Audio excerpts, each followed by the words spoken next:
The logic of settler colonialism is the elimination of the natives. Balfour, Lloyd George, and Churchill, they looked down on Arabs as inferior. You had to eliminate, to remove the Arabs. In 1917, the Arabs were 90% and the Jews were 10%, and the Jews owned only 2% of the land. And Churchill said, referring to the Palestinians, he said, I think that the Arabs should make way for a better race. You could say that the Zionists learned the really brutal tricks from the British. In British eyes, a Palestinian state was synonymous with a Mufti state. America continued to give Israel economic, military, and diplomatic support. Biden is the only person who could have stopped that war in its tracks. Britain, under a Labour government, is an active partner in committing genocide in Gaza. The genocide in Gaza has opened up a new world of intellectual exploration for so many of us who have been for too long ignorant of the details. Many of us have had to deconstruct our worldviews and start again, looking at the world through a more critical lens. The impunity with which Israel pursues its ends is genuinely bewildering. How is it that most Western politicians remain uncritical allies of a regime that is eradicating its people from its land through multiple means, including the systematic use of violence? I met up with the eminent Jewish historian Avi Shlaim at the Oxford Middle East Centre. Professor Shlaim has recently authored an uncompromising book on the intent of the Israeli state and her Western backers, titled Genocide in Gaza, Israel's Long War on the Palestinians. It is probably one of the most lucid historical books I have read on this topic in a while. Today we want to dip into the history to truly understand the genocidal intent that is sewn into the intellectual fabric of Zionism. In particular, I want to understand the key roles of Britain and America in feeding this settler colonial project and their shared goals. Please do remember to subscribe to this podcast, and to help the podcast even further, do think about becoming a member. Just head over to our website, thinkingmuslim.com/membership. Professor Avi Shlaim, welcome back to the Thinking Muslim. It's a pleasure to be with you again. Well, it's so lovely to have you with us, Professor. Now, we would like to cover today Britain and America's role in the settler colonial project of Israel. And I really want to cover the history, but also the current contemporary genocide in Gaza. And a lot of what we're going to talk about is covered in your fantastic book, Genocide in Gaza. But I would like to start with the idea of Zionism, maybe to take us back to our first interview. You place the current genocide within the context of an ideology of Zionism. Can you explain a little bit more about why you argue Zionism as an ideology, its logical outcome is what we see today in Gaza? The Israeli-Palestinian conflict was made in Britain, and the current war in Gaza is a direct consequence of the Balfour Declaration of 1917. Because towards the end of the First World War, Britain allied itself with the Zionist movement. And Zionism is a settler colonial movement. Its ultimate aim was to establish an independent Jewish state in Palestine. But the word Jewish state would have provoked opposition, and therefore the Zionists didn't talk about a Jewish state, but a national home for the Jewish people. And Britain went along with it and supported the Zionist movement. And the Zionist movement was a settler colonial movement. The aim was to take over the land for a Jewish state, and the logic of settler colonialism is the elimination of the natives. So this was the logic, and we have seen the implementation of this logic over the last century, and this process has reached its climax in the war in Gaza, where the aim is the ethnic cleansing of the whole of the enclave. Noam Chomsky once said that settler colonialism is the most extreme and vicious form of imperialism. The most extreme and vicious form of imperialism. And for the last century, the Palestinians have been at the receiving end of Zionist settler colonialism on the one hand, and Western imperialism on the other hand, first under Britain and then later under America. And once again, we see the climax of American imperialism supporting Zionist settler colonialism in the person of Donald Trump. Many Israeli leaders over the decades, especially those of the more liberal or socialist persuasions, have rhetorically talked about a Palestinian state, a country within which Palestinians could live separately or with Israelis. And they've talked about limited Palestinian sovereignty.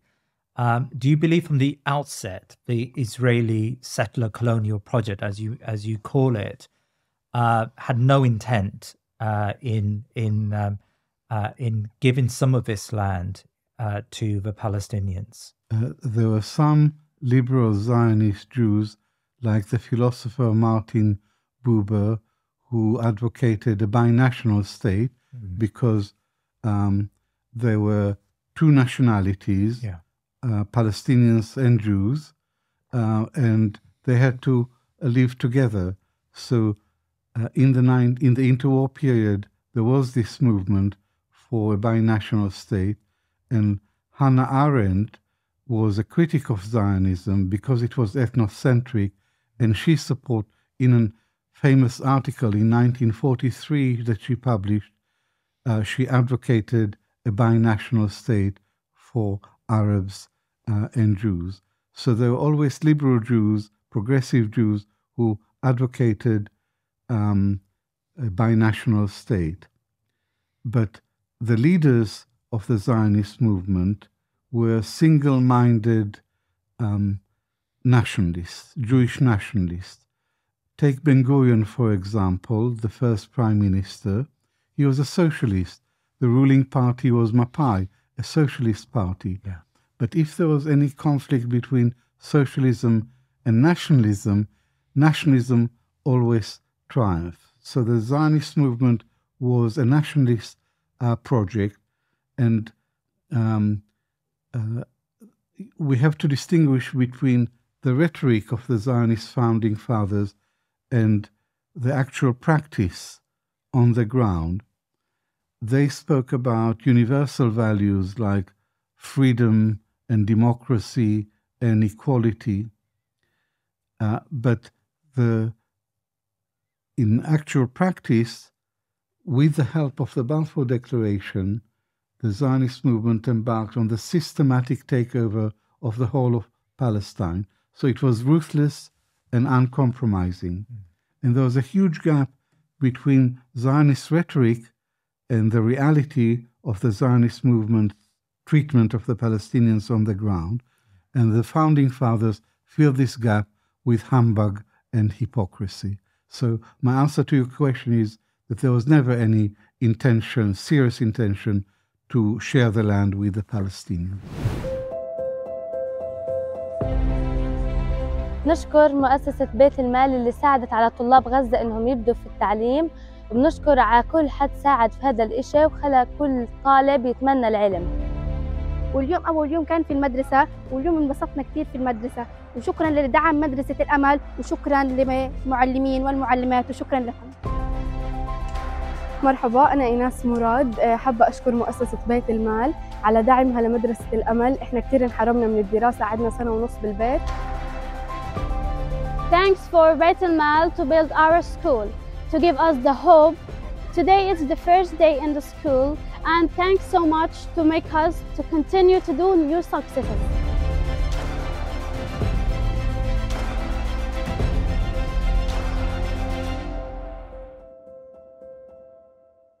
Right, so to understand this, Zionism as a project was always had as an intent to expunge Palestinians from their land, to remove Palestinians from their land.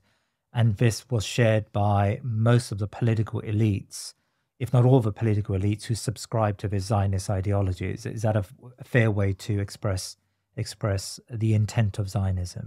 To achieve a Jewish state in a situation where the great majority were Arabs, you had to eliminate, to remove the Arabs.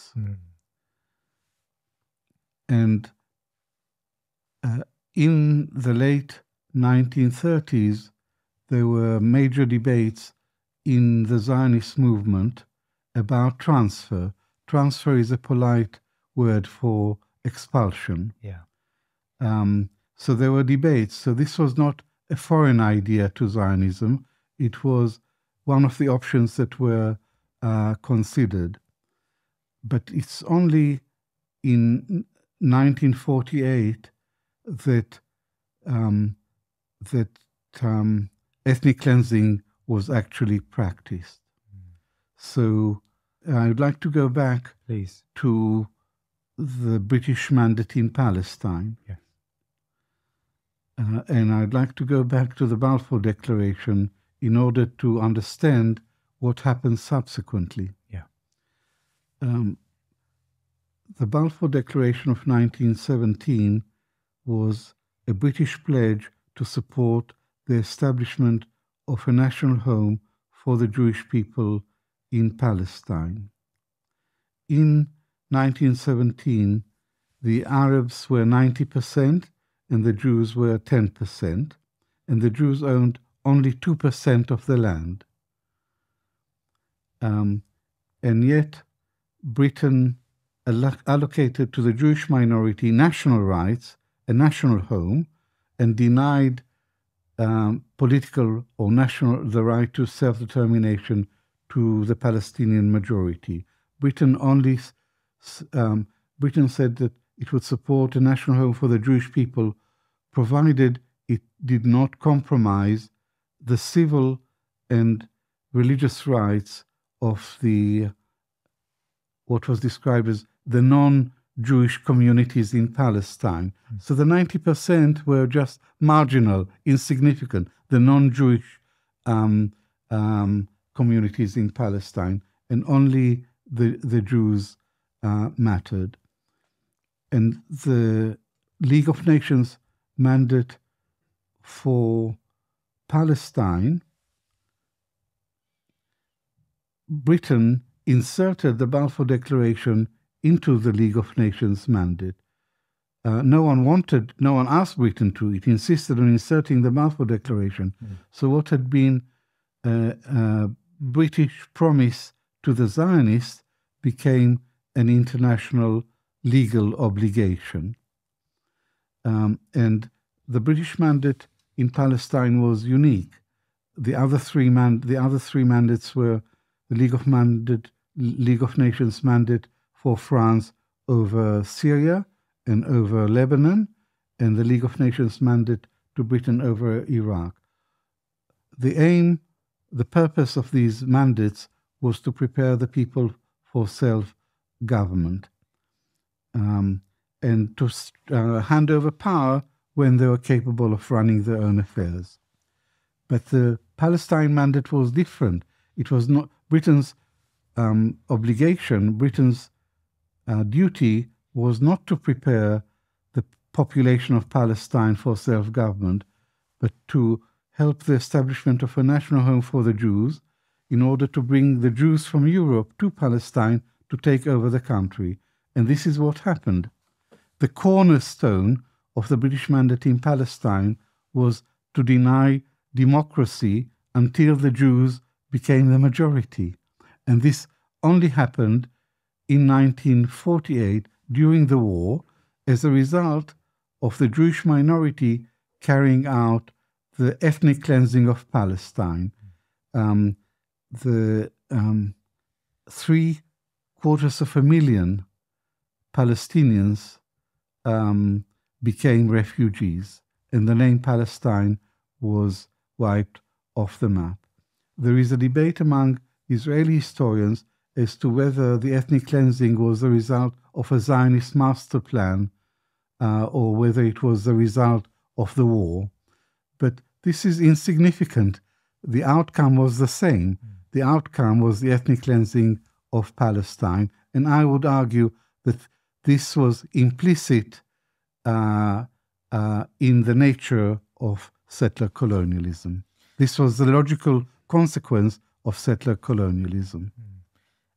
Professor Shlaim, today I want to talk about the role of Britain and America in this settler colonial project. Now, all of what you've said so far about Britain's complicity at the very early stages, the Balfour Declaration, how they incorporated that declaration into the League of Nations mandate, how they permitted and encouraged Jewish migration to Israel, how they denied the rights of Palestinians, all of that seems to imply that Britain saw the settler colonial project in the same terms as maybe the Zionists saw their project, as a means to expel Palestinians from their land. I mean, do you think the early architects of Balfour and David Lloyd George and Herbert Samuel, did they share this Zionist zeal maybe to remove Palestinians from their land? I wouldn't go as far as to say they share the Zionist zeal to remove the Palestinians from their land, but this is what they were doing, and they knew what they were doing. And Balfour, Lloyd George, and Churchill have all said subsequently that when they talked about a national home for the Jews, they meant a state. So there was no doubt about that. And the Balfour Declaration was a classic colonial document because it completely disregarded the rights and the aspirations of the majority of the people. So they were all old-fashioned British colonialists, and Zionist colonialism fitted in with a worldview. And there was also a racist element behind British policy in Palestine, and that is they looked down on Arabs as inferior. And in 1937, against the background of the Arab revolt against Britain and its Zionist protégés, there was the Peel Commission of Inquiry, and Churchill gave evidence to the commission. And Churchill said, referring to the Palestinians, just because a dog has lived a long time in the manger doesn't give the dog a right over the manger. Yeah. And I think that, he said, I think that the Arabs should make way for a better race, a wiser race, a world-wise race. They should make way for them, for the Jews. So you couldn't have a more stark example of the racism of the British ruling elite. And this famous speech by famous testimony by Churchill is shocking, but it's not surprising because racism and imperialism always went hand in hand together. Why do you think the project of Israel was so important to Britain in those early days? What is it about Israel and its geography and where it sits, and its importance to the British Empire at the time? So we have to go back to the First World War, and Britain had already made an agreement with Hussein the Sharif of Mecca in 1915 that if he led a revolt against the Ottoman Empire, at the end of the war, Britain would help create an independent Arab kingdom under his rule. And then in 1916, Britain signed a secret agreement with France, the Sykes-Picot Agreement, dividing the Middle East into spheres of influence. And in 1917, Britain issued the Balfour Declaration, which wasn't secret. It was a public declaration promising to turn Palestine into a Jewish homeland. Britain was fighting a war, and the war wasn't going well in 1917. And the motive for issuing the Balfour Declaration was to acquire an ally in Palestine so that Britain would have a solid ally and control over Palestine through the Jewish movement. And Lloyd George was anti-French. He became Prime Minister in December 1916, and he reneged on the Sykes-Picot Agreement because he wanted Britain to control the access to the Suez Canal and also to block any French influence south of Syria and Lebanon, south of the Levant. So there were cold imperial considerations that led him, mistakenly in my opinion, to side with the Zionist movement when the natural allies for Britain were the Arabs. Can you talk a little bit about the role of Sir Herbert Samuel, the first High Commissioner of Palestine, and in particular how the demographics of this land changed between the Mandate and 1948? Sir Herbert Samuel was a Jew and a Zionist, and he was the first British High Commissioner to Palestine. So his role was crucial in setting the tone for what was to come later. And Sir Herbert Samuel was one of the first people to urge the British government to support Zionism in a paper he wrote in 1915. And then he was appointed as High Commissioner in Palestine. And he was completely one-sided and gave preference very overtly to the Zionist movement. So he helped the Jews to create national institutions, the institutions of a state in the making, and he discouraged and created problems for the Palestinians in doing the same. So he approved and supported a Jewish agency to represent the issue of the Jewish community in Palestine, but he didn't do anything similar for the Palestinians. And he did choose Haj Amin al-Husseini as the Grand Mufti of Jerusalem. That's when the British thought that Haj Amin would be a stooge, but when he turned out to be a serious Palestinian nationalist, he fell out with them and they chased him out of the country in 1937. But Herbert Samuel betrayed the mandate, because the mandate, the League of Nations mandate said that the mandate for Palestine is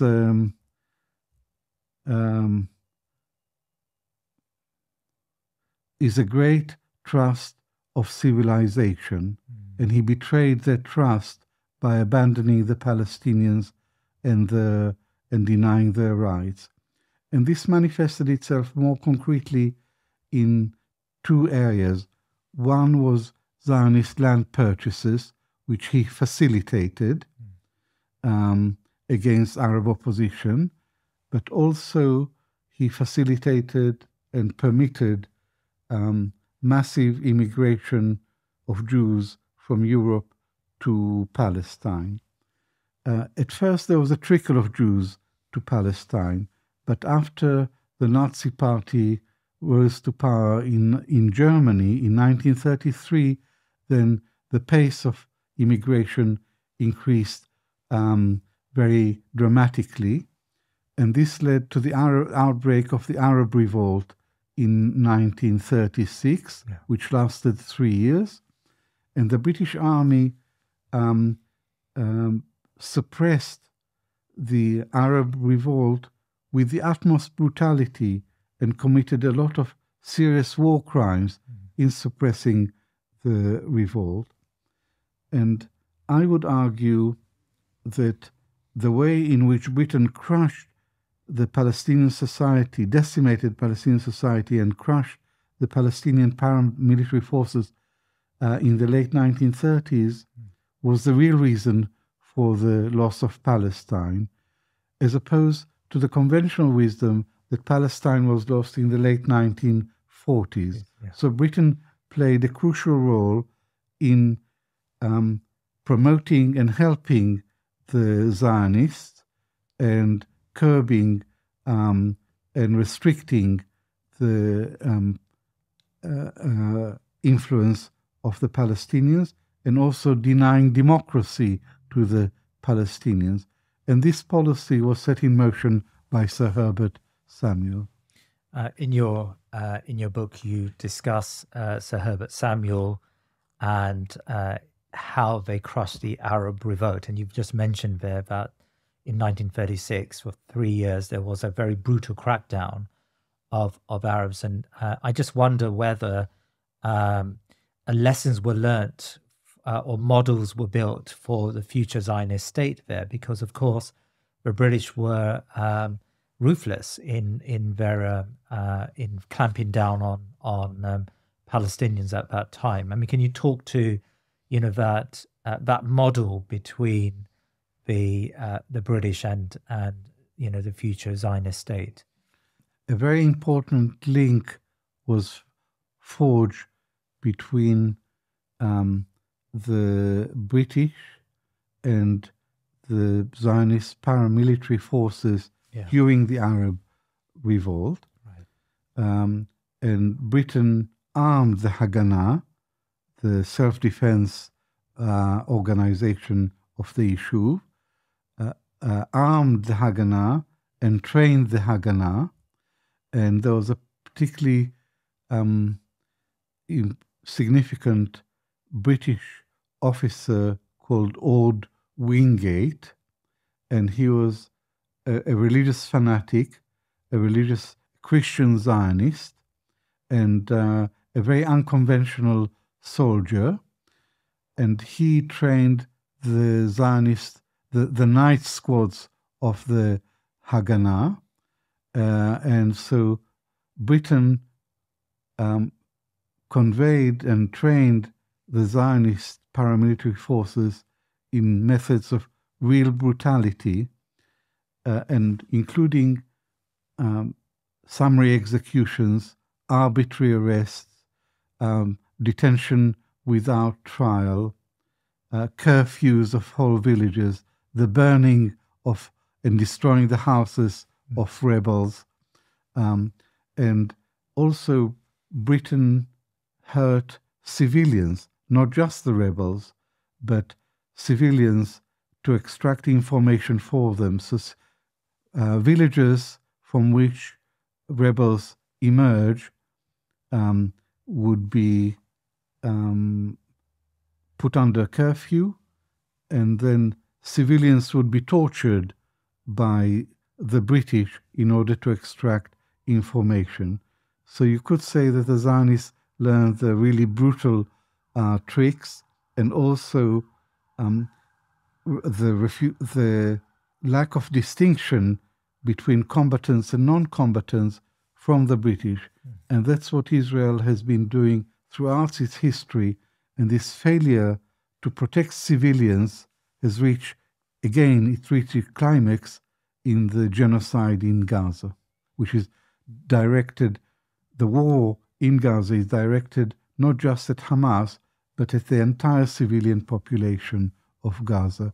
So yes, there is a continuity between British imperial brutality and the brutality of Zionist imperialism.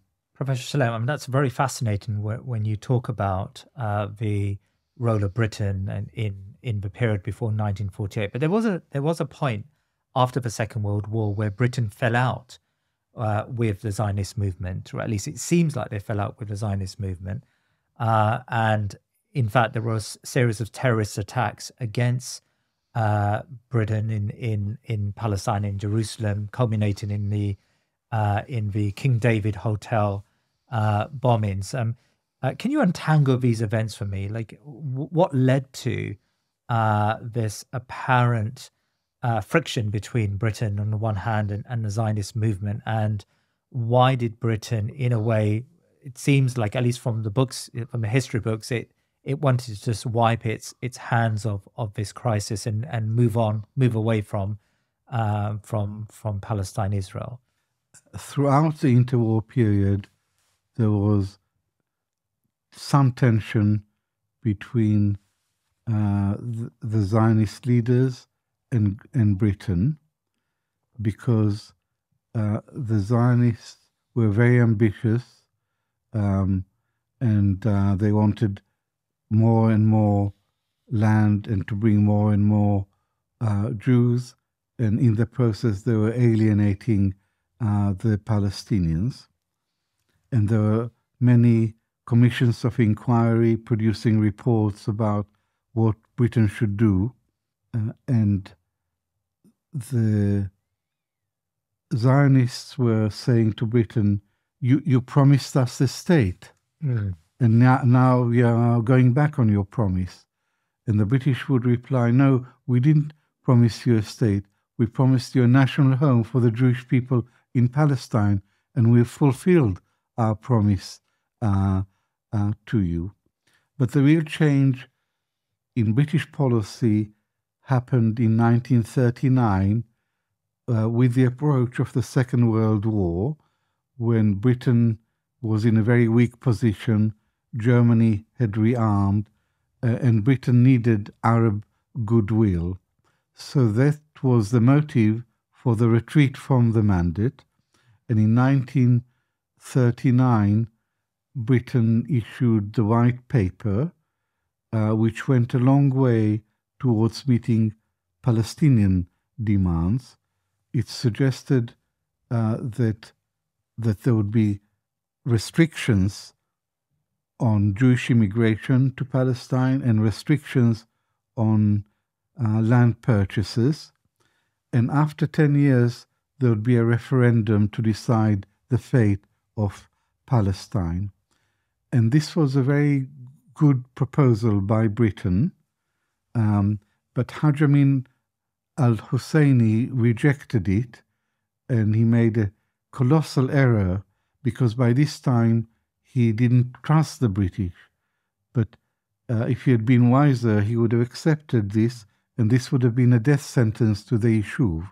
And this is how the Zionist leaders saw it, that Britain has turned against them and had abandoned them. But Ben-Gurion was a very, very smart politician, and he came up with a slogan, we'll fight the war as if there is no white paper, and we'll fight the white paper as if there is no war.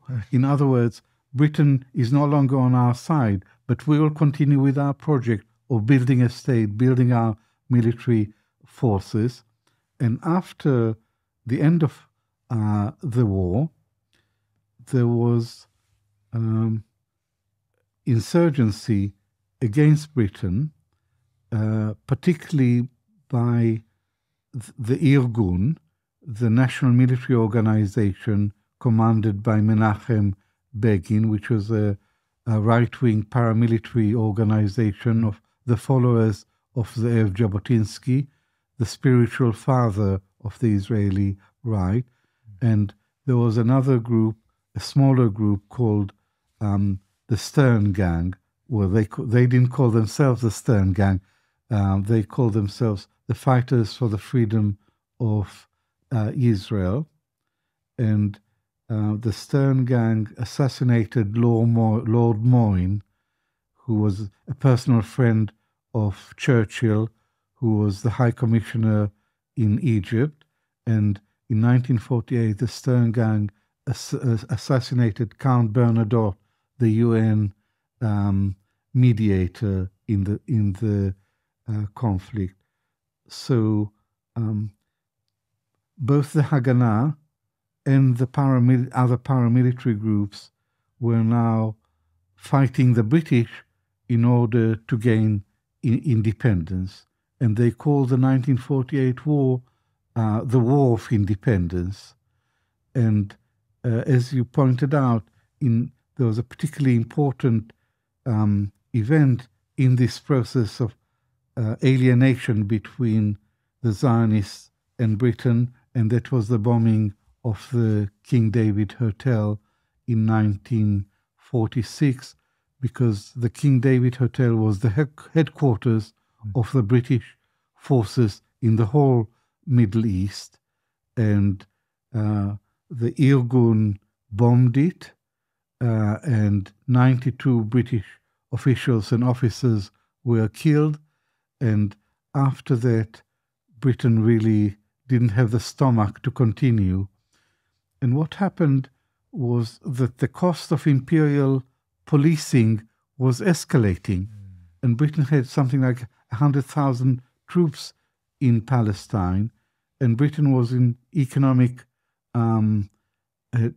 was economically bankrupt after the war, so it needed to scale down its expenditure, and that was the situation in 1948. And by this time, the Zionists thought of Britain as the enemy. And the Zionist case against Britain during this period is that after the UN after the UN voted for the partition of Palestine into a Jewish and an Arab state in 1947, Britain armed and incited its Arab allies to invade Palestine upon expiry of the mandate and strangle the Jewish state at birth. This was the charge, but it's completely baseless, because Britain's aim towards the end of the mandate was not to prevent the birth of a Jewish state, but to prevent the birth of a Palestinian state. Because in British eyes, a Palestinian state was synonymous with a Mufti state, and the Mufti was a renegade. So what Britain did behind the scenes during this critical period was to support its client, King Abdullah of Jordan, to support his bid to capture the West Bank, the heartland of what was going to be the Palestinian state, and then annex it to his kingdom. So there is a case against Britain during the twilight of the British mandate in Palestine, but it's not that he tried to prevent the birth of a Jewish state, but that it colluded with King Abdullah of Jordan in aborting the birth of a Palestinian state. And I elaborate this thesis at great length in a book that I published in 1988 under the title Collusion Across the Jordan, King Abdullah, the Zionist Movement, and the Partition of Palestine. And I advance, the main thesis that I advance is that by 1947, King Abdullah and the Jewish Agency had reached a tacit agreement to divide Palestine among themselves at the expense of the Palestinians. And the subsidiary argument is that Britain knew and approved the collusion across the Jordan. So there is an Arabic saying, something that starts crooked remains crooked. And the project started by the Balfour Declaration. Settler colonialism was crooked to begin with, and it remained crooked to the very end. When we've turned to the Oslo Accords, you dedicate a lot of your book to Oslo and the Oslo process and what led to the Camp David agreement between the Israelis and Arafat. And you argue that Oslo was not really a genuine peace process or a peace effort, but more a means by which Israel could continue and maintain its dominance. Explain that to me, please.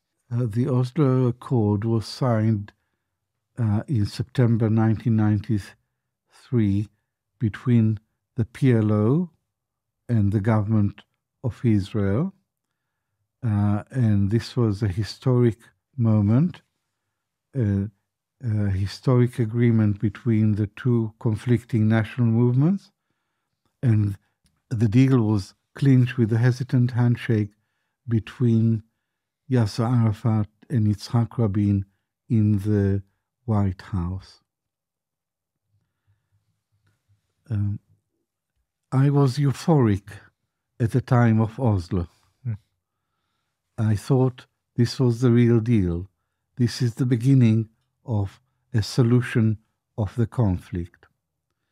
And I realized that the Oslo Accord had many limitations and shortcomings, but I believe that it would be a step in the right direction, and it would set in motion a process of slow, controlled, gradual Israeli withdrawal from the occupied territories. And at the end of the process, there would be a Palestinian state. And I was wrong. I was wrong because the process was not irreversible. And when Rabin was assassinated and the Likud came back to power in 1996 under the leadership of Benjamin Netanyahu, the Likud set about dismantling the Oslo peace accords. But so Oslo didn't turn out to be a step on the road to statehood for the Palestinians. It turned out to be a track. Their position today is much, much worse than it was before Oslo. But in this agreement is really, really significant. Yeah. Because the PLO used to have a maximalist program. They wanted a Palestinian state, the liberation of Palestine, but it gradually moderated its political agenda. And by signing the Oslo Accord, what it said in reality is that, well, it said explicitly, it was giving up its claim to 78% of historic Palestine. Because after the 1948 war, Israel ended up with 78% of historic Palestine, everything except the Gaza Strip and the West Bank, including East Jerusalem. By signing the Oslo Accord, the PLO gave up its claim to 4/5 of historic Palestine in the hope of getting an independent state on the remaining 5th. So it was that moderate, it was that reasonable in its demands. it was unreasonably reasonable, and yet it didn't get even that bare minimum that it expected to gain by signing the Oslo Peace Accord. In answer to that question, you mentioned that Likud, that came back to power in the late 80s, they undid the Oslo Accords, in effect undermined it. But I remember reading in one of your chapters that even Rabin did not seem to be very sincere with the idea of a Palestinian state, and settler activity continued, if not intensified, during that period where he professed to show commitment towards a Palestinian entity. I mean, is that explain that idea to me? The Labour Party, and Rabin was typical of the Labour Party, had a Hashemite, a Jordanian orientation, and there was a long history of secret dialogue across the battle lines between King Hussein and Israeli officials. But after June 1967, Israel captured the West Bank and Gaza, and King Hussein offered Israel total peace for total withdrawal. But by this time, the Labour Party had become more nationalistic. The ideology of Greater Israel gained ground, and so there was no agreement with King Hussein of Jordan. But there was a fundamental difference between Labour and Likud. Labour believed in the partition of Palestine, preferably with the Hashemites of Jordan, but also possibly with the Palestinians, and that was the meaning of the Oslo. Whereas the Likud always claimed Jewish sovereignty over the whole of the historic homeland, over the whole of Eretz Israel. The Likud denied either Jordanian or Palestinian right to sovereignty over the West Bank. So the logic of the Oslo Accord was the partition of Palestine between Israel and the PLO, and the PLO would get less than a fifth, because originally it was Palestinian self-government only in Gaza and the city of Jericho. So it wasn't even the whole of the West Bank. So the logic was partition of the land, and the Likud was always critical of the Oslo Accord, and when they got back into power, they systematically dismantled the Oslo Accord and reasserted the claim to Jewish sovereignty over the whole of the land of Israel.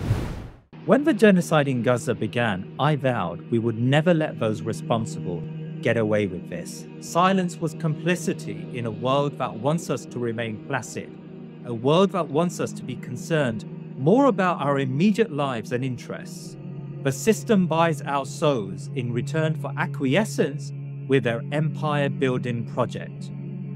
We at the Thinking Muslim set about changing the narrative, and in the process, with Allah's barakah, we galvanize our communities to confront these political elites and send them a clear message. In elections on both sides of the Atlantic, we brought communities together and led the way in countering their pernicious agenda. Such is the power of this new media. Our mission is simple. We want to build an alternative Muslim media, one that is rooted in faith, thinking, and enlightened activism. And we need your help to expand this sacred undertaking. Our plan is to turn the Thinking Muslim into a multi-show, multi-country media project. Please help us by becoming a member. For as little as £10 a month, you will have access to bonus shows, behind-the-scenes content, and Q&A with me and my guests. But most importantly, your contributions will make this voluntary project go to the next level and give you a share, inshallah ta'ala, in this reward. Now, I know the demands on our sadaqah are great. Please do consider becoming a member of the Thinking Muslim or send us your one-off donations by going to thinkingmuslim.com/membership. Jazakallah khair, and may Allah subhanahu wa ta'ala accept from all of us. Can I ask you about the PLO and the Palestinian Authority now?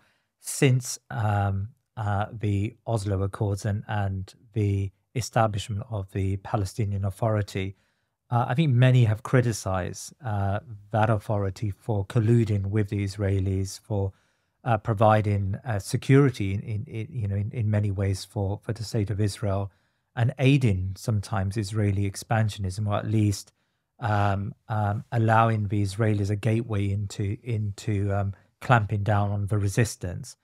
I mean, what led a popular resistance movement that had broad appeal? What led it to a point where it was willing to make such deep compromises with Israel, but also with the international community? Yasser Arafat, when he signed the Oslo Accord, thought it's the beginning of a process of reconciliation that eventually would lead to full independence. Yeah. But it was not to be, because of the asymmetry of power between the two sides. Israel was too strong and the Palestinians too weak, and they had no leverage in the negotiations. So all the agreements, specific agreements following the Oslo Accord, were the result of negotiations between two unequal parties, and they reflected the advantage, they're always to the advantage of Israel, including the economic aspects of the relationship. Arafat was a national leader who had credibility with all branches of the Palestinian family, but Abu Mazen is only the president of the Palestinian Authority. The Palestinian Authority is corrupt and incompetent, and it's seen as by Palestinians as a subcontractor for Israeli security. Yeah. And this is not an unfair comment, because 40% of the budget of the Palestinian Authority goes on security. But it's not security for the Palestinians, it's security for Israel. And the Palestinians on the West Bank enjoy no security and no protection whatsoever. They have the militant and violent settlers, and they're armed. They have the border police, which is very brutal as well. They have the police and the army on their side against completely defenseless Palestinians. That's why the Palestinian Authority doesn't enjoy legitimacy. Abu Mazen, the president, is a figurehead. He's in his late 80s. He doesn't enjoy any legitimacy. And the last Palestinian election happened in January 2006, and it was an election not just in Gaza, but in Gaza and the West Bank. And Hamas, the Islamic resistance movement, won a clear majority in what was a fair and free election. And Hamas proceeded to form a government, and Israel refused to recognize this government. Israel resorted to economic warfare to undermine that government, and the United States and European Union sided with Israel in undermining and plotting the downfall of that government. There was a plot to support Fatah in driving Hamas out of power. So Hamas preempted a Fatah plot by seizing power in Gaza. And since then, the two branches of the Palestinian family have remained firmly divided, firmly separate, with Israel not allowing any contact between them. Why did Hamas win a majority? It is because it represented resistance to the occupation, whereas the Palestinian Authority had ceased to, was a collaborationist body. It was not posing any resistance to Israel. That's why Hamas won a clear majority. And if there was an election today, Hamas would win that election. But paradoxically, because Hamas is seen as responsible for the destruction of Gaza, it has lost support in Gaza, but it had gained support on the West Bank because it's the only Palestinian body that represents resistance to the occupation. There is a belief that the Palestinians were the reason behind the failure of Oslo. How do you understand its failure? There are two explanations for the failure of the Oslo peace process.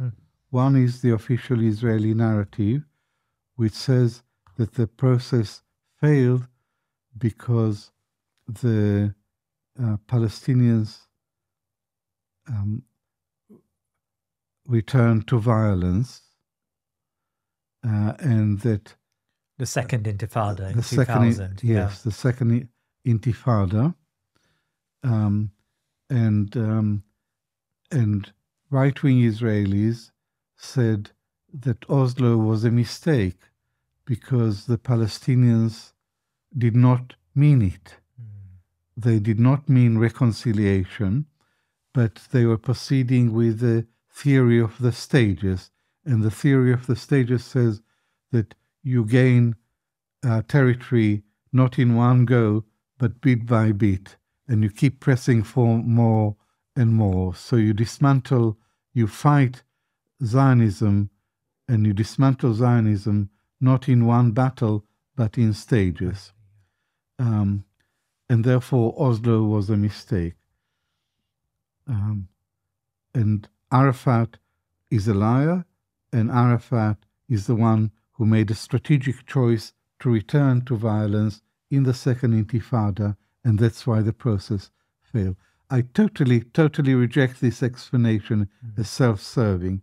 My explanation for the failure of the Oslo peace process is that Israel, under the Likud, reneged on its side of the deal. That's why the process broke down. And the charges against Arafat are not substantiated. People forget that in the first year after the Oslo Accord was signed, there was very close security cooperation between the two sides, and terrorism was virtually zero. So the Palestinian Authority under Arafat and his successor was a genuine partner for peace. The change happened on the Israeli side. Another charge against Arafat is that he instigated the second Intifada in 2000. Not true. It's Ariel Sharon, the leader of the Likud, the leader of the opposition, who in October 2000 staged a walkabout in the old city of Jerusalem with the intention of provoking violence. There were some riots, some stones throwing, but it's Israel which immediately escalated the use of force. And then they claimed that Arafat planned the second Intifada. He didn't. He was taken by surprise by events on the ground. So the Palestinian Authority under Arafat and under Abu Mazen were genuine partners on the road to peace. It's Israel which reneged on the agreements and returned to brutal repression. And all this time, under Labour and Likud, settlements were expanding. Land grabbing and peacemaking don't go together. It's one or the other. And if you look at the record, it's quite clear that it's Israel which has chosen land over peace. How do you assess the role of America during this period? Was it really a neutral arbiter in this peace process of Oslo and beyond? America likes to present itself as an honest broker. I say America was never an honest broker. America is a dishonest broker because America is Israel's lawyer. And you can't be both a lawyer and an honest broker and an arbiter. So America was always Israel's, not always, but at least since 1967.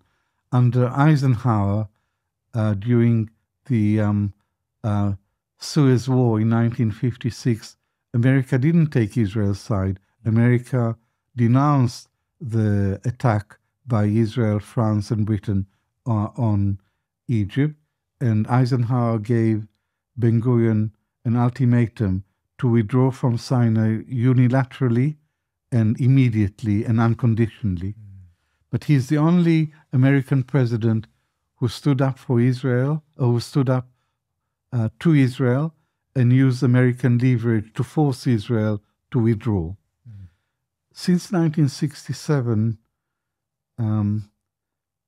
all American presidents have, not all of them, there are some exceptions, but since 1967, the special relationship between America and Israel deepened, and America arrogated to itself the role of a monopoly over the diplomacy surrounding the Arab-Israeli conflict. That role belongs to the United Nations, but America sidelined the UN, sidelined the Soviet Union during the Cold War, sidelined European Union, and arrogated to itself a monopoly over the so-called peace process, but it failed to push Israel into a settlement.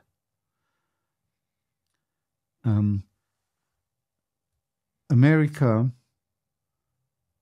continued to give Israel economic, military, and diplomatic support.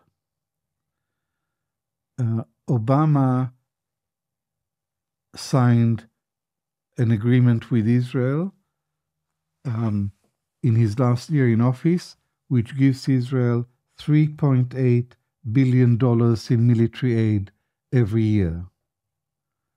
And America uses regularly the veto in the Security Council to defeat resolutions that are not to Israel's liking. And in the current war in Gaza, America used the veto 3 times to defeat ceasefire resolutions. So the trouble with American support for Israel is that it is unconditional. That means that Israel doesn't have to fulfill any conditions to continue to enjoy American military and diplomatic support. So America is not part of the solution. It's not an honest broker. It's done nothing to bring about a 2-state solution. America is part of the problem because of the unlimited support that it gives Israel. And Israel is largely responsible for the conflict, for the continuation of the conflict, because of its expansionism and because of its diplomatic intransigence.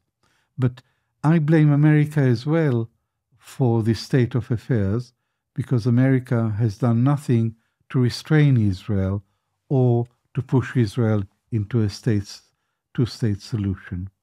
It's become fashionable to say that the 2-state solution is dead, because of Israeli expansionism and ethnic cleansing.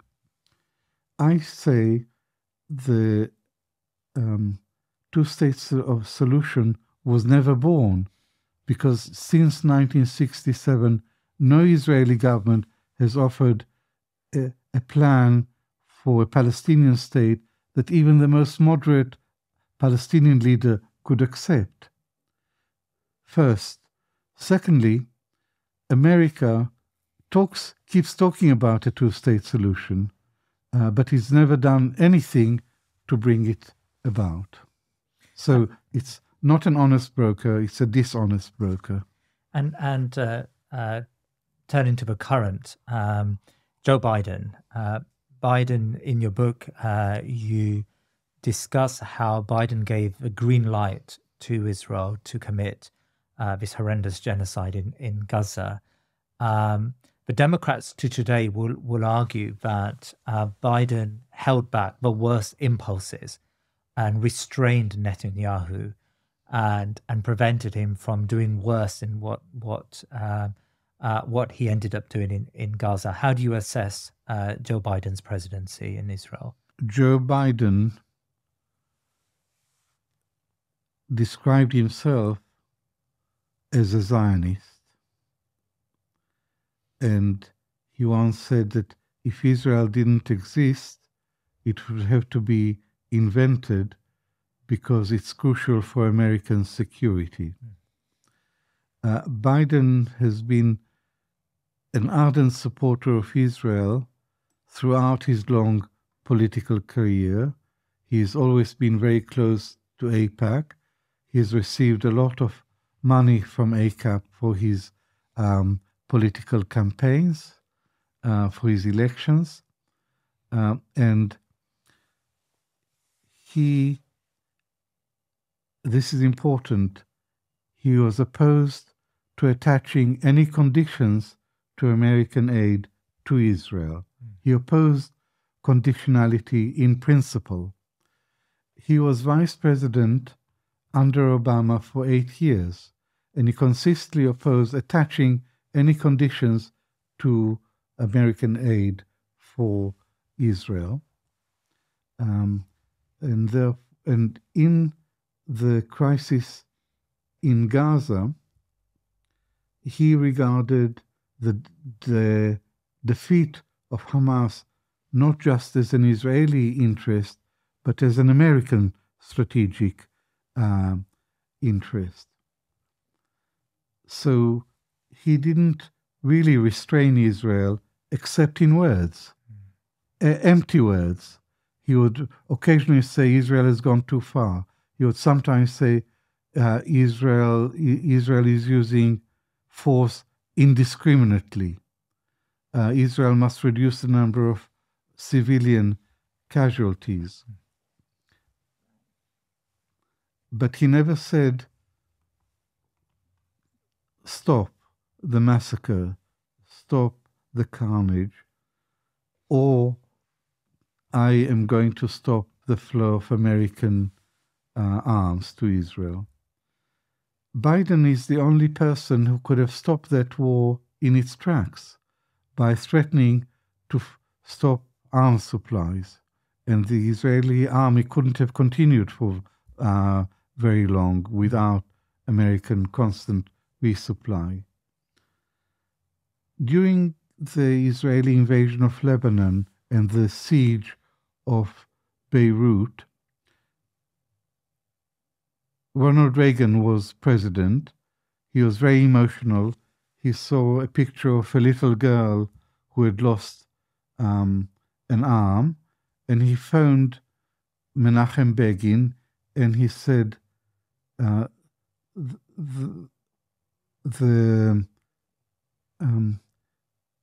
brutality must stop.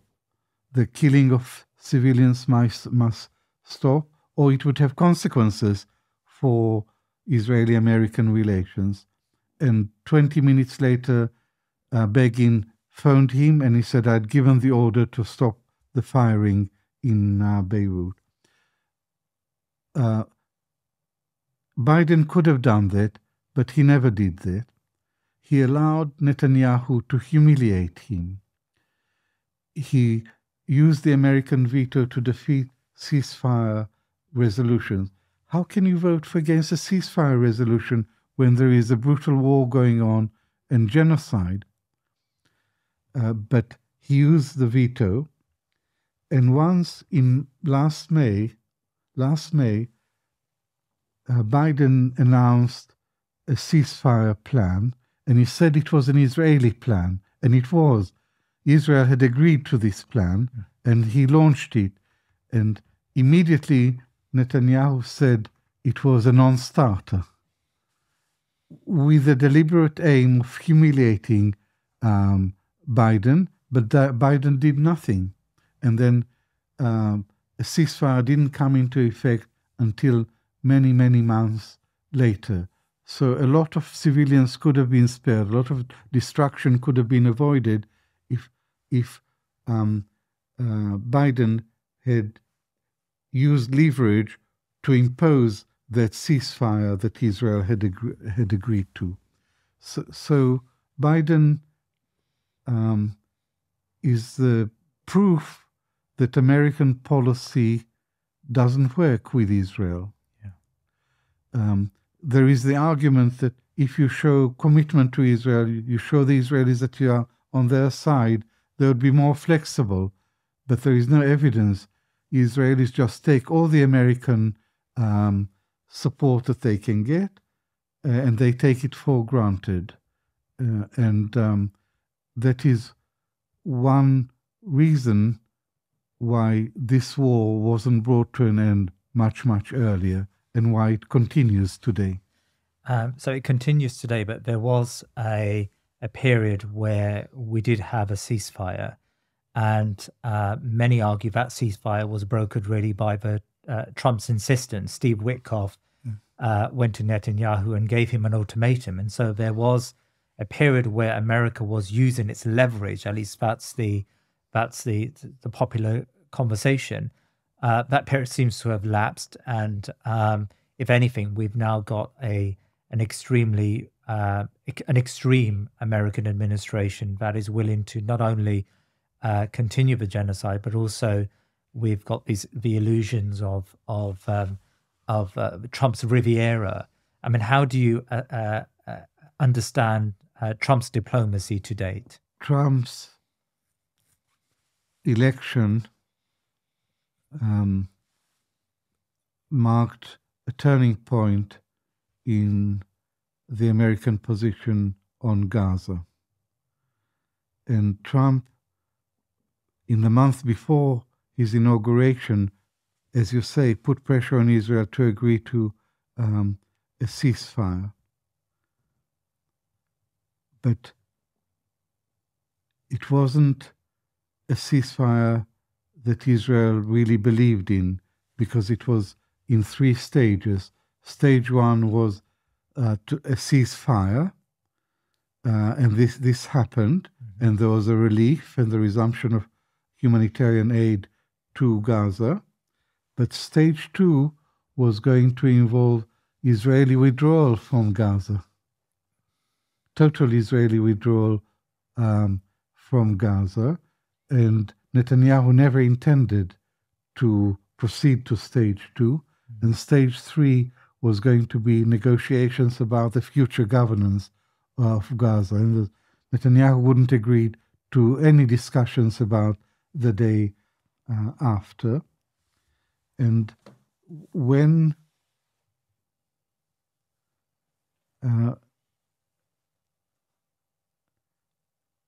Israel agreed to the ceasefire,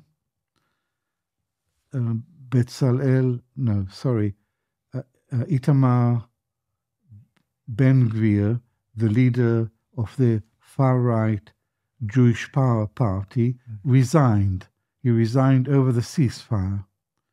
And he said he would only rejoin the government if the fighting was resumed. Yeah. It's absurd, but that was the reality. And Bezalel Smotrich, the leader of religious Zionism, said, if the ceasefire continues, then he will quit the government and bring down the government. So he would only stay if the fighting was resumed. And now that that Israel violated the ceasefire, Smotrich stays, and Ben Gvir has come back to the government. So this is a government that cannot agree to a ceasefire. It can only agree, there is only a consensus to continue the war in Gaza.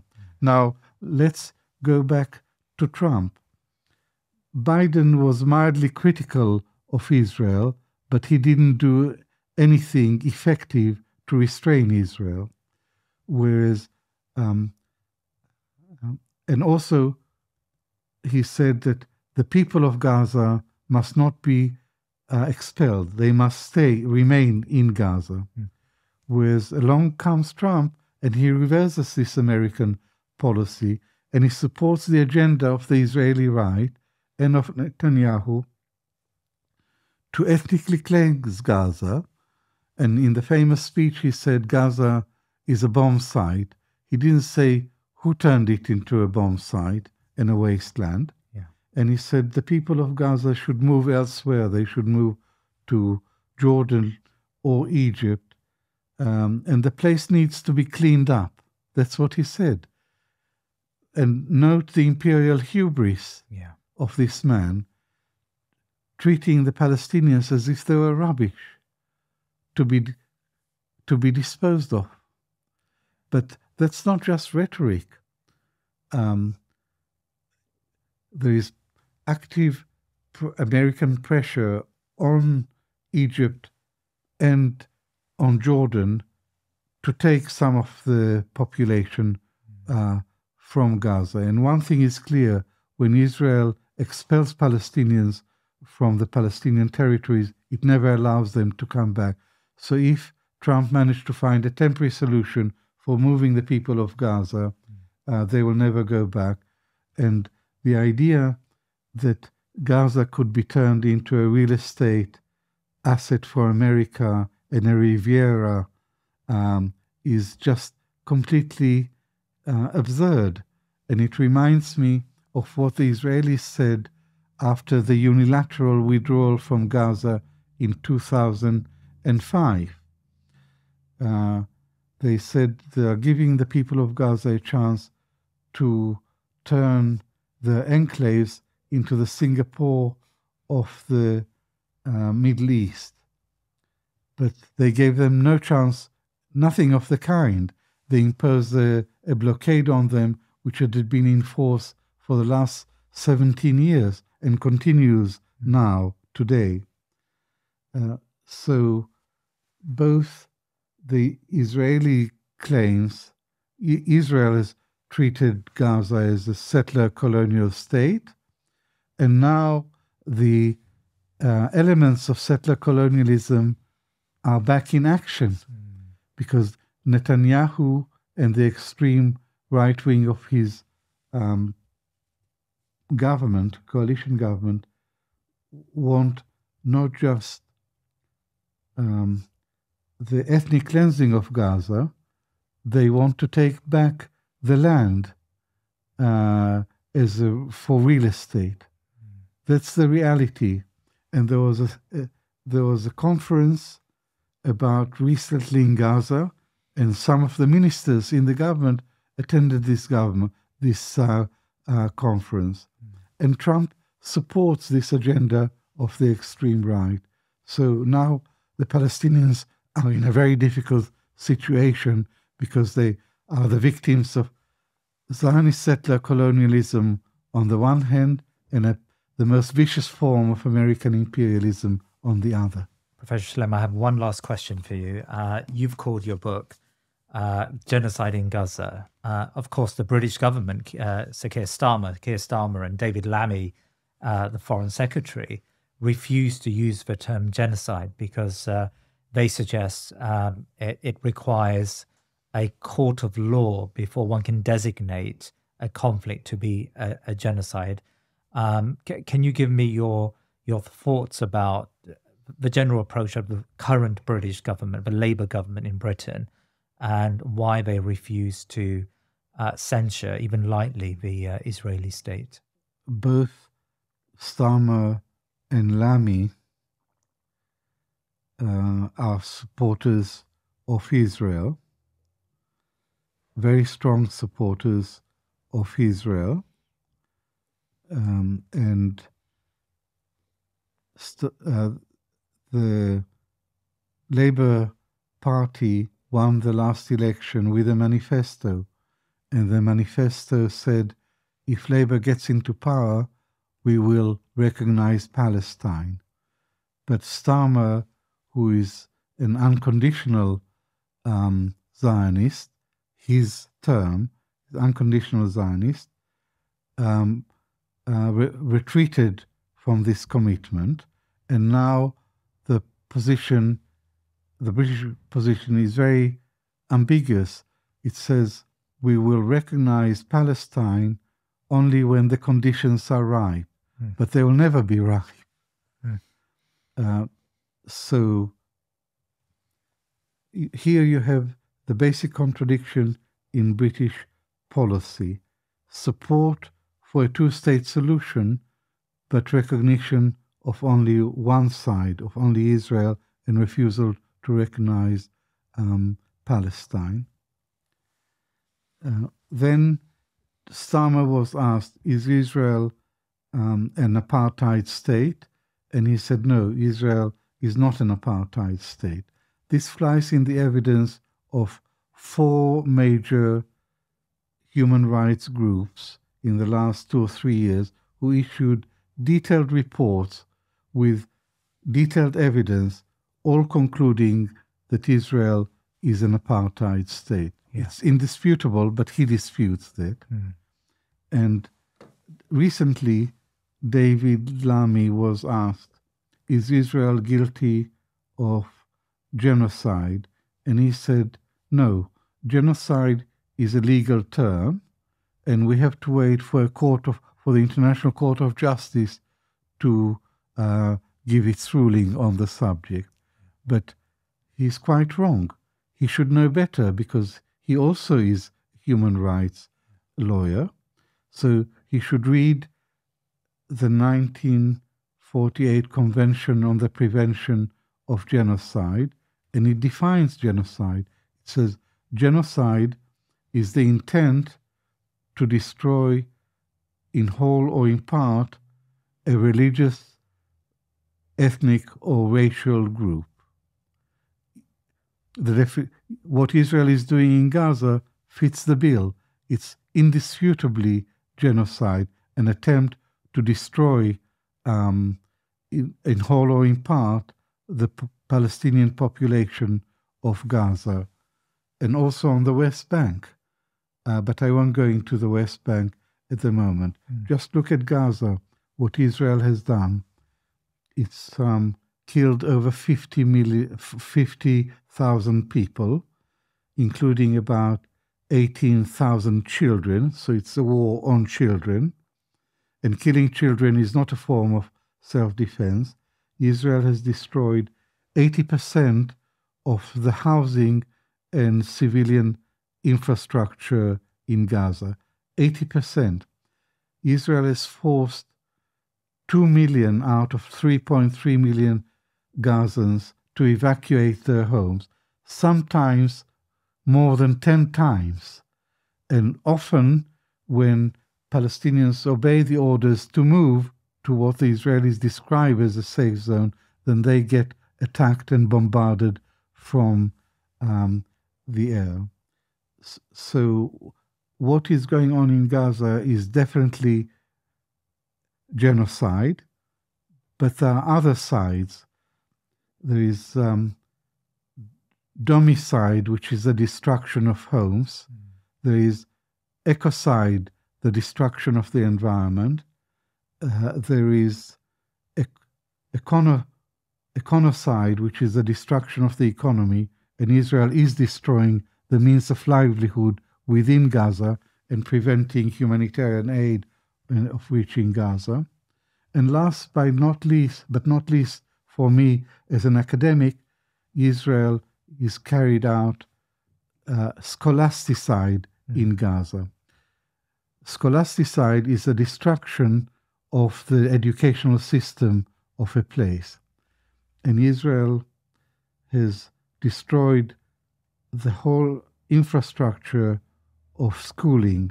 It bombed 412 schools. It had bombed and damaged or destroyed all 12 universities in Gaza. It's destroyed libraries and archives, and they completely disrupted education for 600,000 children in Gaza. So this is scholasticide, and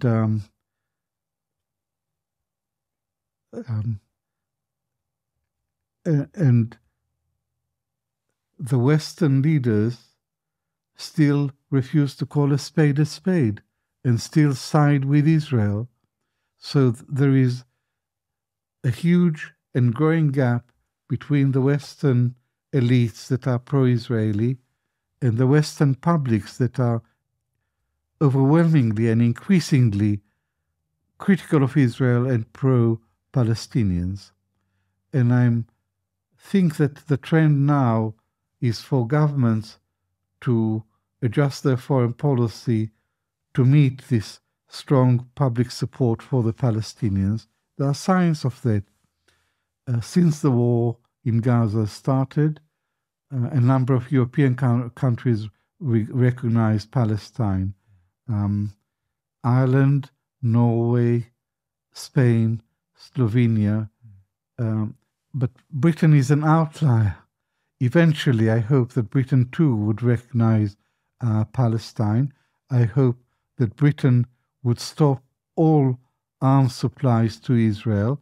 At the moment, this government has only suspended export licenses of arms to Israel for 10%.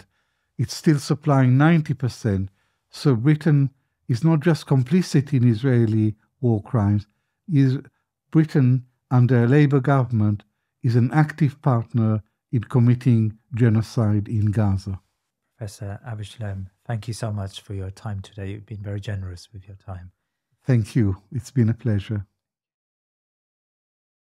Please remember to subscribe to our social media and YouTube channels and head over to our website thinkinmuslim.com to sign up to my weekly newsletter. Jazakallah khair.